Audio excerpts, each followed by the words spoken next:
ನಮಸ್ಕಾರ. ಕನ್ನಡಿಗರ ನೆಚ್ಚಿನ ಒನ್ ಇಂಡಿಯಾ ಕನ್ನಡ ಯೂಟ್ಯೂಬ್ ವಾಹಿನಿಗೆ ನಿಮಗೆ ಸ್ವಾಗತ.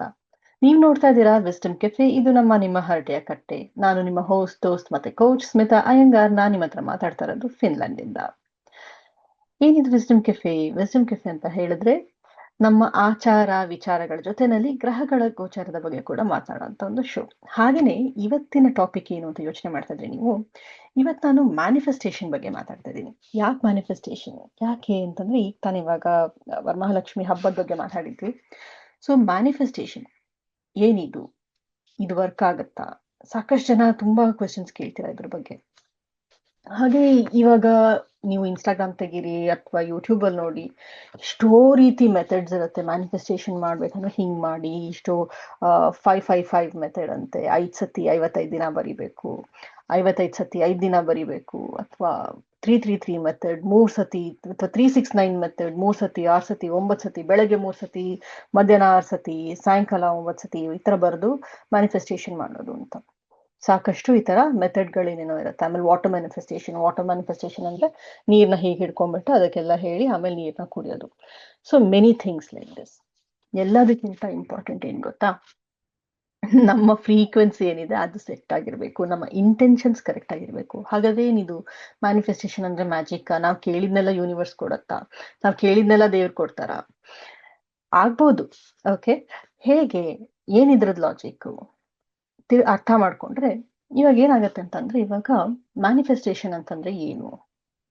ನಮಗೇನೋ ಒಂದು ಬೇಕಾಗಿರೋಂಥ ಒಂದು ಚಿಕ್ಕ ವಸ್ತು ಅಂತಾನೆ ಅನ್ಕೊಳ್ಳಿ. ನನಗೊಂದು ಚಾಕ್ಲೇಟ್ ಬೇಕು ಅಂತಂದ್ರೆ, ನನಗೊಂದು ಚಾಕ್ಲೇಟ್ ಬೇಕಪ್ಪ ಅಂತ ಅಂದ್ಬಿಟ್ಟು ನಾನು ಕೇಳ್ಕೊಳ್ತೀನಿ.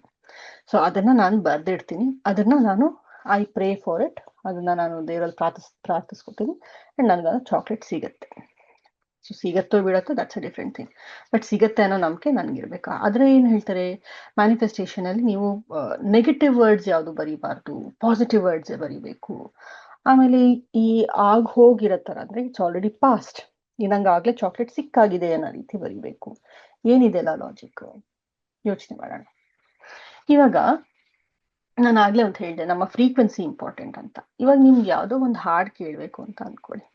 ಯಾವುದೋ ಒಂದು ರೇಡಿಯೋ ಚಾನಲ್ ಅಲ್ಲಿ ಯಾವುದೋ ಪರ್ಟಿಕ್ಯುಲರ್ ರೇಡಿಯೋ ಜಾಕಿ ಅಥವಾ ಶೋ ನೀವು ಕೇಳಬೇಕು ಅಂತಂದ್ರೆ, ನೀವು ಅದೇ ಫ್ರೀಕ್ವೆನ್ಸಿಗೆ ಟ್ಯೂನ್ ಇನ್ ಮಾಡಿದ್ರೆ ಮಾತ್ರ ಆ ರೇಡಿಯೋ ಚಾನೆಲ್ ಬರತ್ತೆ ಹೊರತು ಬೇರೆ ಫ್ರೀಕ್ವೆನ್ಸಿ ಟ್ಯೂನ್ ಇನ್ ಮಾಡಿದ್ರೆ ಅದು ಬರೋದಿಲ್ಲ ಅಲ್ವಾ?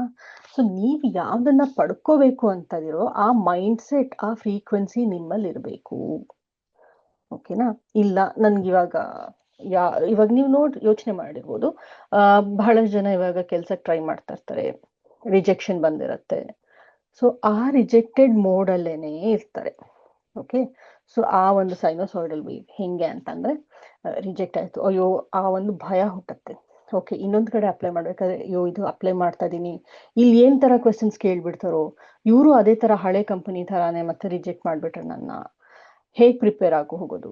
ಸೊ ಈ ರೀತಿಯ ಒಂದು ಮೈಂಡ್ ಸೆಟ್ ಅಥವಾ ಈ ರೀತಿಯ ಒಂದು ಫಿಯರ್ ಇಟ್ಕೊಂಡು ನೀವು ಪ್ರೋಸೆಸ್ ಮಾಡ್ತಾ ಇರ್ತೀರ. ಸೊ ಇದು ಸಿಂಪಲ್ ಆಗಿ ಏನ್ ಲಾಜಿಕ್ ಅಂತ ಹೇಳಿದ್ರೆ, ಒಂದು ಡಸ್ಟ್ಬಿನ್ ಇರುತ್ತೆ, ಅದ್ರಲ್ಲಿ ಕಚಡ ತುಂಬಿರ್ತೀರ ಅಂತ ಅನ್ಕೊಳ್ಳಿ ನೀವು.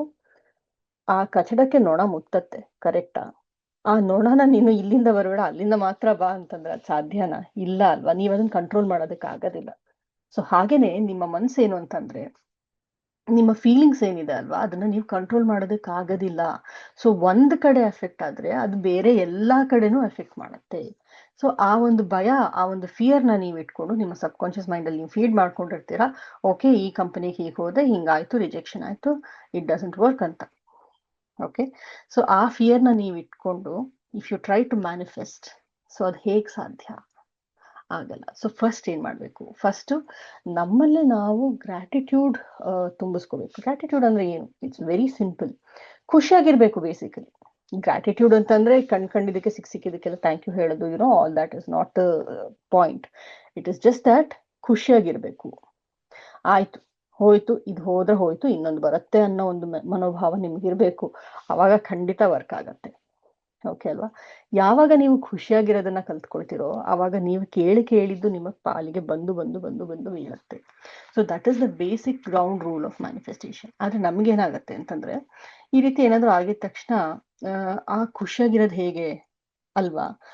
ಆ ಸಮರ್ಪಣಾ ಭಾವ ನಮ್ಮಲ್ಲಿ ಬರೋದಕ್ಕೆ ಸಾಧ್ಯನೇ ಇಲ್ಲ, ತುಂಬಾ ಕಷ್ಟ ಅದು. ಸೊ ಅದು ಬಂತು ಅಂತ ಹೇಳಿದ್ರೆ ಮಾತ್ರ ಅದು ಮ್ಯಾನಿಫೆಸ್ಟೇಷನ್ ವರ್ಕ್ ಆಗುತ್ತೆ. ಸೊ ಅದನ್ನ ಹೇಗೆ ಮಾಡೋದು, ಹೇಗೆ ಪ್ರಾಕ್ಟೀಸ್ ಮಾಡೋದು? ಸೊ ಇವಾಗ ನಾ ಹೇಳಿದ್ನಲ್ಲ, ಈಗ ಬೇರೆ ಬೇರೆ ಮೆಥಡ್ಸ್ ಅದು ಇದು ಎಲ್ಲ, ಸೊ ಅದೆಲ್ಲ they are tools. Okay, so ಯಾತಕ್ಕೆ ಅದು ಅಂತ ಹೇಳಿದ್ರೆ, ನಿಮ್ಗೆ ಆಗ್ಲೇ ಅದಾಗಿದೆ ಅನ್ನೋದಾದ್ರೆ ನೀವು ಖುಷಿಯಾಗಿರ್ಲಿ ಅನ್ನೋ ಒಂದು ಮನೋಭಾವ, ನಿಮ್ಮ ಒಂದು ಡೆವಲಪ್ ಆಗ್ಲಿ ಮೆಂಟಾಲಿಟಿ, ನಿಮ್ಗೆ ಖುಷಿಯಾಗಿರ್ಬೇಕು ಅಂತ. ಇವಾಗ ನೀವು ಅದನ್ನ ಓದ್ತಾ ಇರ್ತೀರಾ, I have already earn so and so money ಅಂತ ಬರೀತೀರಾ, ನೀವು ಇಷ್ಟು ದುಡ್ಡು ನಂಗೆ ಆಗ್ಲೇ ಸಿಕ್ಕಾಗಿದೆ ಅಂತ ಬರೀತೀರ.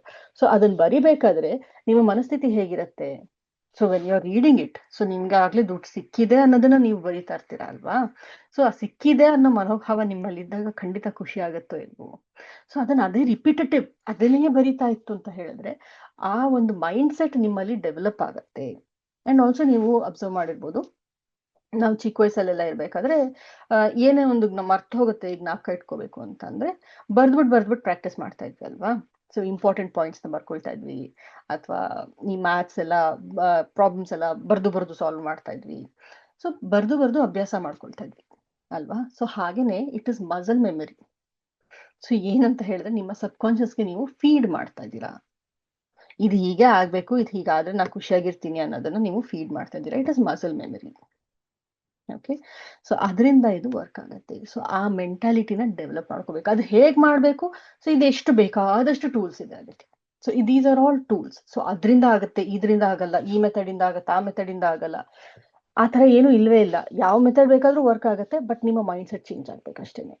ಸೊ ಮೈಂಡ್ ಸೆಟ್ ಚೇಂಜ್ ಆದ್ರೆ ಯಾವ ಮೆಥಡ್ ಬೇಕಾದ್ರೂ ಯೂಸ್ ಮಾಡಿ ವರ್ಕ್ ಆಗೇ ಆಗತ್ತೆ. ಸೊ ಇದು ಮ್ಯಾನಿಫೆಸ್ಟೇಷನ್ ಕಥೆ ಆಗಿತ್ತು. ನಿಮಗೆ ಯಾವ ಮೆಥಡ್ ಬೇಕು, ಯಾವ ಮೆಥಡ್ ಗೊತ್ತು, ಯಾವ ಮೆಥಡ್ ಬಗ್ಗೆ ನೀವು ಜಾಸ್ತಿ ತಿಳ್ಕೋಬೇಕು, ಅದ್ರ ಹಿಂದೆ ಇರೋ ಲಾಜಿಕ್ ಏನು, ಅದ್ರ ಹಿಂದೆ ಇರೋ ಸೈನ್ಸ್ ಏನು. For example, day leaf method ಬಗ್ಗೆನೂ ಕೂಡ ನಾವು ಮಾತಾಡೋಣ. ಅದ್ರ ಹಿಂದೆ ಒಂದು ಸೈನ್ಸ್ ಇದೆ, ಅದನ್ನ ಕೂಡ ನಾನು ಎಕ್ಸ್ಪ್ಲೈನ್ ಮಾಡ್ತೀನಿ ಮುಂದಿನ ಸಂಚಿಕೆನಲ್ಲಿ. ಸೊ ಅಲ್ಲಿವರೆಗೂ ನೀವೇನ್ ಮಾಡ್ಬೇಕು ಅಂತ ಹೇಳಿದ್ರೆ, ಫಾಲೋ ಮಾಡಿ ಒನ್ ಇಂಡಿಯಾ ಚಾನೆಲ್ನ, ಫಾಲೋ ಮಾಡ್ತಾ ಇರಿ. ಹೀಗೆ ವಿಸ್ಡಮ್ ಕೆಫೆನಲ್ಲಿ ಹೀಗೆ ಇಂಟ್ರೆಸ್ಟಿಂಗ್ ಆಗಿರೋಂಥ ವಿಷಯಗಳ ಜೊತೆನಲ್ಲಿ ನಾನು ನಿಮ್ಗೆ ಮತ್ತೆ ಸಿಗ್ತೀನಿ. ಸೊ ಅಲ್ಲಿವರೆಗೂ ಕೇಳ್ತಾನೆ ಇರಿ, ನೋಡ್ತಾನೆ ಇರಿ wisdom cafe on one India Kannada YouTube channel. ಮತ್ತೆ ಸಿಗ್ತೀನಿ. Signing off. ಬಾಯ್. ಯಾವುದೇ ಸುದ್ದಿಯ ಅಪ್ಡೇಟ್ ಅನ್ನ ಮಿಸ್ ಮಾಡ್ಕೊಳ್ಬಾರ್ದು ಅಂದ್ರೆ ಈಗ್ಲೇ ಒನ್ ಇಂಡಿಯಾವನ್ನ ಸಬ್ಸ್ಕ್ರೈಬ್ ಮಾಡಿ. ನಿಮಗೆ ಬೇಕಾದ ಭಾಷೆಯಲ್ಲಿ ಎಲ್ಲಾ ಸುದ್ದಿ ತಿಳಿಬೇಕು ಅಂದ್ರೆ ಒನ್ ಇಂಡಿಯಾ ಆಪ್ ಅನ್ನ ಡೌನ್ಲೋಡ್ ಮಾಡ್ಕೊಳ್ಳಿ.